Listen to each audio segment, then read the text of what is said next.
Audio क्रमांक 5। पुस्तक का नाम ईश्वर का विराट रूप।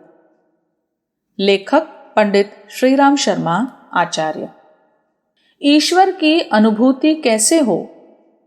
जो वस्तु जितनी सूक्ष्म होगी वह उतनी ही व्यापक होगी।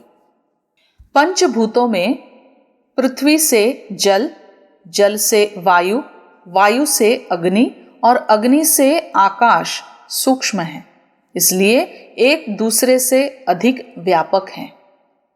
आकाश ईथर तत्व है, हर जगह व्याप्त है, पर ईश्वर की सूक्ष्मता सर्वोपरि है, इसलिए इसकी व्यापकता भी अधिक है।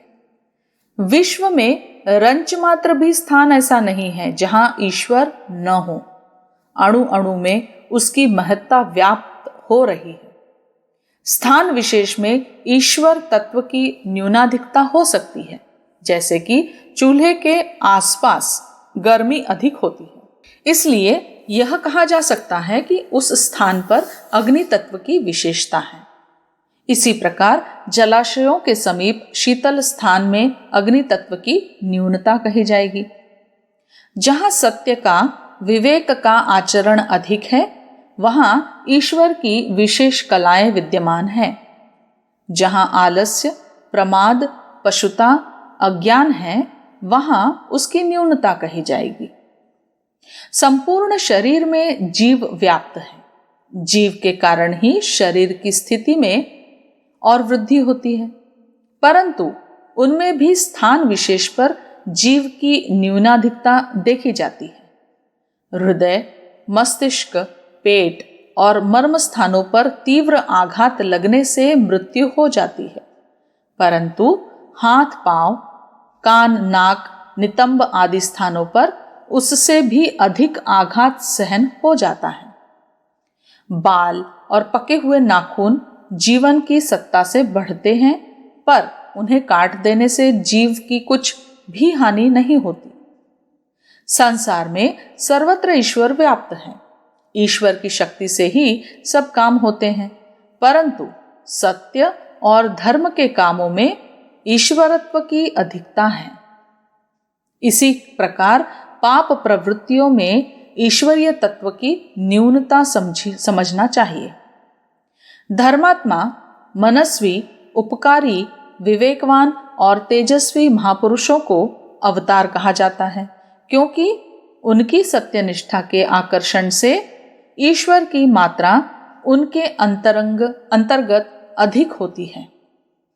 अन्य पशुओं की अपेक्षा गौ में, अन्य जातियों की अपेक्षा ब्राह्मण में ईश्वर अंश अधिक माना गया है, क्योंकि उनकी सत्यनिष्ठा, उपकारी स्वभाव ईश्वर भक्ति को बलपूर्वक अपने अंदर अधिक मात्रा में खींचकर धारण कर लेता है।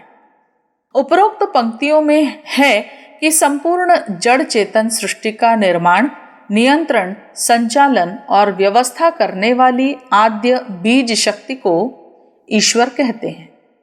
यह संपूर्ण विश्व के तिल तिल स्थान में व्याप्त है और सत्य की, विवेक की, कर्तव्य की जहां अधिकता है वहां ईश्वरीय अंश अधिक है।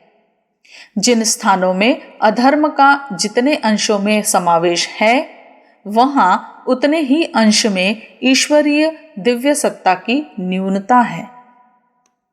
सृष्टि के निर्माण में ईश्वर का क्या उद्देश्य है, इसका ठीक ठीक कारण जान लेना मानव बुद्धि के लिए अभी तक शक्य नहीं हुआ। शास्त्रकारों ने अनेक अटकलें इस संबंध में लगाई हैं, पर उनमें से एक भी ऐसी नहीं है जिससे पूरा संतोष हो सके। सृष्टि रचना में ईश्वर का उद्देश्य अभी तक अज्ञेय बना हुआ है। भारतीय अध्यात्मवेत्ता इसे ईश्वर की लीला कहते हैं। अतः ईश्वरवाद का सिद्धांत सर्वथा स्वाभाविक और मनुष्य के हित के अनुकूल है।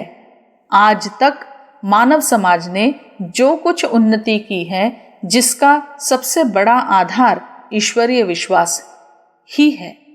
बिना परमात्मा का आश्रय लिए मनुष्य की स्थिति बड़ी निराधार हो जाती है, जिससे वह अपना कोई भी लक्ष्य स्थिर नहीं कर सकता और बिना लक्ष्य संसार में कोई महान कार्य संभव नहीं हो सकता। इसलिए परमात्मा के विराट स्वरूप के रहस्य को समझकर ही हमको संसार में अपनी जीवन यात्रा संचालित करनी चाहिए।